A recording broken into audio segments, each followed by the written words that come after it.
papuri, mayroong endearing authenticity o nakakabighaning pagiging tunay kay Digong. Siya ay isang taong nagsalita ng may brutal na katapatan ng mga lansangan, hilaw at walang preno, masakit man sa pandinig ng tao. Ngunit sa mismong pintig ng katotohanan iyon, nadama ko ang anino ng kanyang personal na mga sugat at psychological illness na isinuot niya bilang baluti o armor na may cultural gravity at umakit sa masa.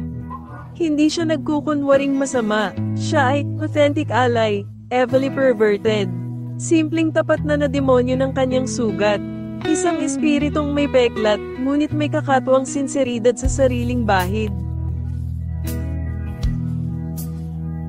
Teatro ng kapangyarihan. Ipinagtapat niya ang kanyang pagtatanim ng ebidensya, ang pagpatay, ang pagbaluktot ng batas sa pagtatanghal ng kanyang pamunuan.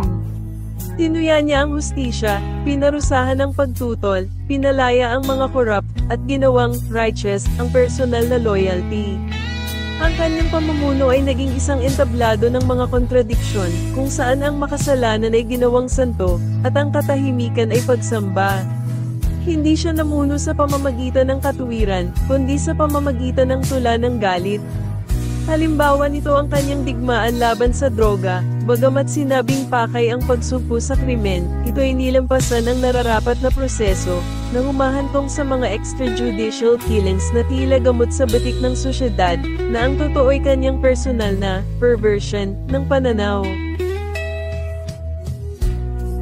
Inyo culture. Binigkas niya ang ating kultural na sakit at napagkamala natin itong echo of healing. Ginawa niyang parang katapangan ng brutalidad at ang takot ay parang makabayan. Marahil hindi siya kailanman ng lunas, tanging ang refleksyon lamang ang ating galit sa mga ilustradong elites na siya din namang gusto niyang iangat ang sariling pamilya.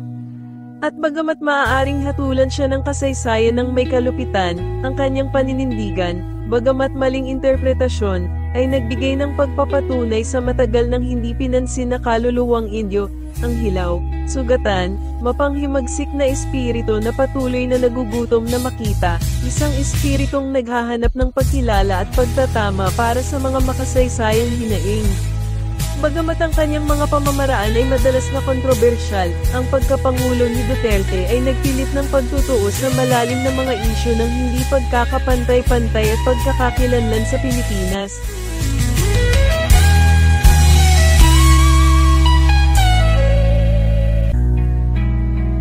For leaders rise and leaders fall, but truth must stand above it all.